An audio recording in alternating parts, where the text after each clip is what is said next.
তোমাদের সকলকে স্বাগত জানিয়ে শুরু করছি আজকের পর্ব। আজকের এই পর্বে আমরা ক্লাস 11 ম্যাথ স্ট্যাটিস্টিক্স থেকে সমক পার্থক্য, মধ্যক এবং ভেদমান সংক্রান্ত একটি সমস্যা সমাধান করব। তাহলে চলো আমরা দেখি কীভাবে সমস্যাটার সমাধান করি। কি বলেছে সমস্যাটিতে, যে দুটি নমুনার প্রথমটিতে 100টি পদ আছে যাদের মধ্যক এবং সমক পার্থক্য যথাক্রমে 15 এবং 3। যদি মিলিত দলে 250টি পদ থাকে যাদের মধ্যক ও ভেদমান যথাক্রমে 15.6 এবং 13.44, তবে দ্বিতীয় নমুনার মধ্যক ও সমক পার্থক্য নির্ণয় করো। অর্থাৎ একটা দল আছে, তাহলে দুটো দলের প্রথমটিতে বলে দিয়েছে 100টি পদ আছে, দ্বিতীয় এবং মিলিত দলটা বলে দিয়েছে কত আছে, 250টি পদ আছে। তাহলে প্রথমটাতে আছে 100 আর মিলিত আছে 250, তাহলে অবশ্যই দ্বিতীয় দলে আছে 150টি পদ। এবার দ্বিতীয় দলের মধ্যক আর ভেদমান নির্ণয় করতে হবে। আমার সম্মিলিত দল দুটো মিশিয়ে দিলে যে দলটা হবে তার মধ্যক ও ভেদমানটা দেওয়া আছে, ঠিক আছে। তবে দ্বিতীয় নমুনার মধ্যক ও সমক পার্থক্য আমাকে নির্ণয় করতে হবে। আমরা জানি মধ্যক আর সমক পার্থক্যের মধ্যে সম্পর্ক কি, সমক পার্থক্যের বর্গ করলেই আমরা ভেদমান পেয়ে যাই। তাহলে শুরু করি অঙ্কটা। তাহলে দেখো প্রথমে আমরা লিখে দুটি নমুনা, তাহলে প্রথম নমুনায় বা নমুনাটিতে, প্রথম নমুনাটিতে কি দেওয়া আছে, নাম্বার অফ টার্মস কত 100। আচ্ছা, এখানে বলেছে মধ্যক আমরা এম দিয়ে রিপ্রেজেন্ট করি, তাহলে m1 ইজ ইকুয়াল টু 15, আর সমক পার্থক্য সিগমা 1 ইজ ইকুয়াল টু 3। দ্বিতীয় নমুনাটিতে n2 দ্বিতীয় মোট মিলিত আছে 250, তো এটা 100, এটা হবে 150। m2 আমার বলে দেওয়া নেই, দ্বিতীয় নমুনার মধ্যক ফাইন্ড আউট করতে হবে, সমক পার্থক্য কত হবে ফাইন্ড আউট করতে হবে, ঠিক আছে। আর মিলিত দলে 150টি, তাহলে মিলিত দলের কি দেওয়া আছে, মধ্যক আর ভেদমান দেওয়া আছে। কি দেওয়া আছে, মিলিত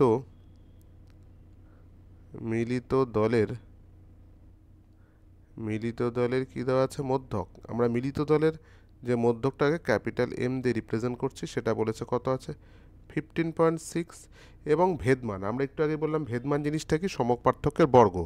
তাহলে সমক পার্থক্য যদি সিগমা হয় তাহলে সমক পার্থক্যের বর্গ অর্থাৎ sigma square is equal two দেওয়া আছে 13.44।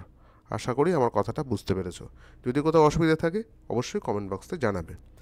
এবং আজকের এই অঙ্কগুলো করার ক্ষেত্রে যে মধ্যক, ভেদমান, সমক পার্থক্য এগুলো কী জিনিস যদি জানতে হয় অবশ্যই আমার প্রিভিয়াস ভিডিওগুলো দেখবে, এবং প্লেলিস্টটা চালিয়ে দিলেই দেখতে হবে পরপর সিরিজ অনুযায়ী সমস্ত জিনিসগুলো বুঝিয়ে দেওয়া আছে।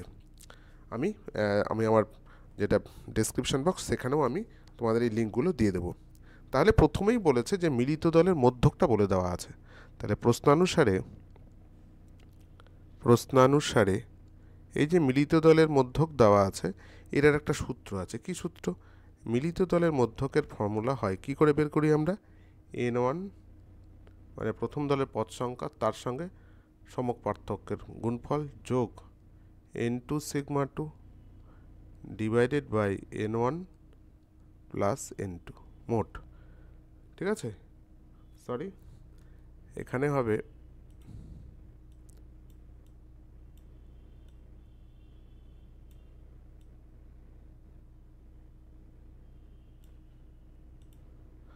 তবে n1 ইন্টু m1 মানে কি, আমরা কি ধরেছি মধ্যক, প্লাস দ্বিতীয় দলের পদ সংখ্যা ইন্টু মধ্যক divided by n1 plus n2। এখন m এর মান তো আমরা জানি, সম্মিলিত দলের মধ্যক কত 15.6, আর এগুলো কত, n1 মানে কত 100 ইন্টু 15, আর এটা কত, আমরা মোট 250, তার মধ্যে 100 প্রথম দলে, তাই দ্বিতীয় দলে কতজন থাকবে 150, আর ইন্টু m2, কারণ m2টাই আমাকে ফাইন্ড আউট করতে হবে, এর মান দেওয়া নেই। আর দুটো মিলে মোট কত 250 বলে দিয়েছে, মোট সম্মিলিত দলে মোট কতজন আছে 100 প্লাস 150 মিলে 250। তাহলে ক্রস মাল্টিপ্লিকেশন করে দাও, বজ্রগুণ করলে আমরা এটা পেয়ে যাবো 3900। আর এপাশ থেকে ক্যালকুলেশনটা আমরা আগে করি, তাহলে 150 m2টা আগে লিখব, কারণ এর মানটা আমরা বের করতে হবে, এটা আগে লিখলাম, প্লাস 1500, এই দুটো গুণ করলে পাবো হচ্ছে 3900। তাহলে 150 m2 ইজ ইকুয়াল টু 3900 থেকে 1500 বিয়োগ করলে হবে 2400। তাহলে অতএব m2 ইজ ইকুয়াল টু কত 2400 মাইনাস 150, তাহলে এখানে যদি ভাগ করি 0 0 কেটে দিই তাহলে পাচ্ছি কত 16, ঠিক আছে। তাহলে m2 আমি পেয়ে গেলাম, অর্থাৎ দ্বিতীয় দলের মধ্যক আমরা পেয়ে গেলাম। এবার আমরা বের করব সমক পার্থক্য দ্বিতীয় দলের। আচ্ছা, এই ক্ষেত্রে আমাদের আর একটা ফর্মুলা জানতে হবে, সেটা কি সম্মিলিত দলের যে ভেদমান যেটা হবে সেটা কার সঙ্গে সমান হবে। আবার এই ফর্মুলাটা মুখস্থ না রাখলে কিন্তু পারবে না। Sigma square is equal to কি বলো n1 sigma 1 square plus n2 sigma 2 square divided by n1 plus n2 plus n1 n2 divided by n1 plus n2 তার whole square into m1 minus m2 m1 minus m2 তার square. আশা করি তোমরা ফর্মুলাটা ভালো করে খেয়াল করতে পেরেছো। ফর্মুলাটা কিন্তু খুব সহজ নয়, ফর্মুলাটা মিলিয়েই ভালো করে মনে রাখতে হবে। তাহলে আমি আর একবার বলে দিচ্ছি কি হলো, যে m1 মাইনাস m2 শেষের টু পার্ট হচ্ছে মানে m1 মাইনাস m2 তার হোল স্কোয়ার। তাহলে আর একটু বলে দিই ভালো করে, যে n1 sigma 1 square plus n2 sigma 2 square plus divided by n1 plus n2 plus n1 n2 divided by n1 plus n2 whole square into m1 minus m2 তার whole square. আশা করি বুঝতে পেরেছো। তাহলে এই ফর্মুলাতে আমাদের সমস্ত মানগুলো এখন প্রয়োগ করব।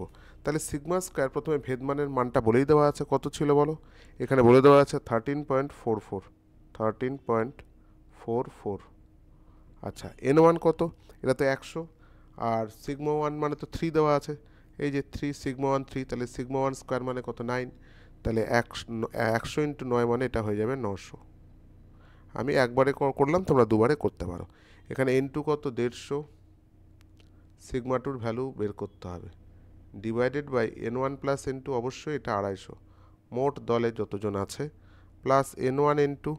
আচ্ছা, 100 আর 150 গুণ করলে কত হবে 15,000 n1 প্লাস n2 মোট কত 250, তার স্কোয়ার করলে হবে 625, এর পরে দুটো শূন্য 62,500।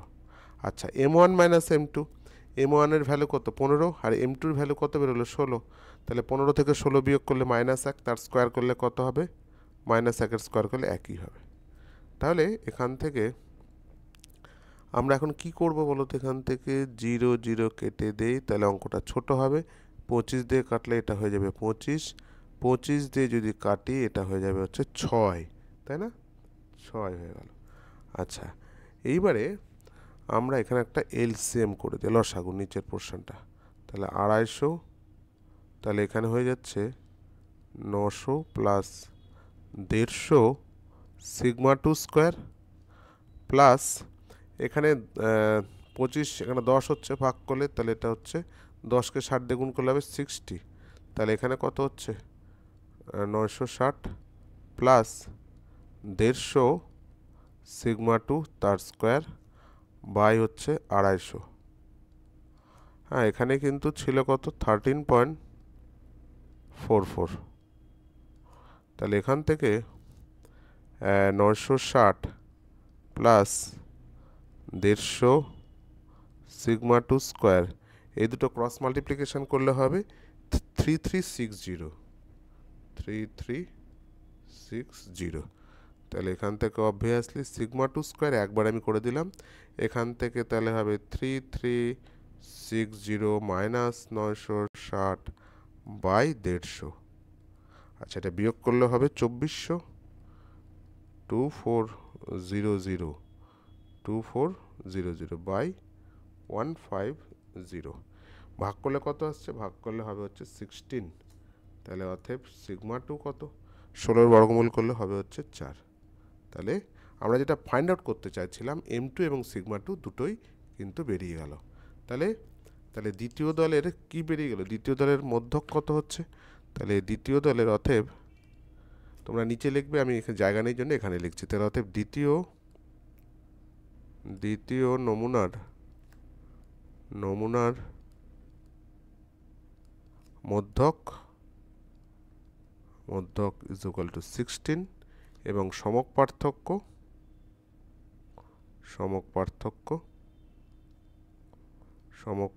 হচ্ছে 4। আশা করি বুঝতে পেরেছো। যদি কোথাও অসুবিধা থেকে থাকে অবশ্যই কমেন্ট বক্সে জানাবে। আর যদি তোমাদের ভালো লেগে থাকে অবশ্যই লাইক বাটনটি প্রেস করে আমাকে উৎসাহিত করবে এবং পারলে চ্যানেলটিকে সাবস্ক্রাইব করে রাখবে, কারণ পরবর্তীতে এরকম আরও ভিডিও পেতে তোমরা অতি সহজেই নোটিফিকেশানটা পেয়ে যাবে। আজ তাহলে এখানেই শেষ করছি। তবে হ্যাঁ, যাওয়ার আগে আরেকটা কথা বলি, এই পার্টিকুলার অঙ্কটা করতে গেলে কিন্তু এই ফর্মুলাটাকে মনে রাখতেই হবে। সুতরাং চেষ্টা করবে কয়েকবার লিখে এই ফর্মুলাটাকে আত্মস্থ করবার জন্য। আজ তাহলে এখানেই শেষ করছি।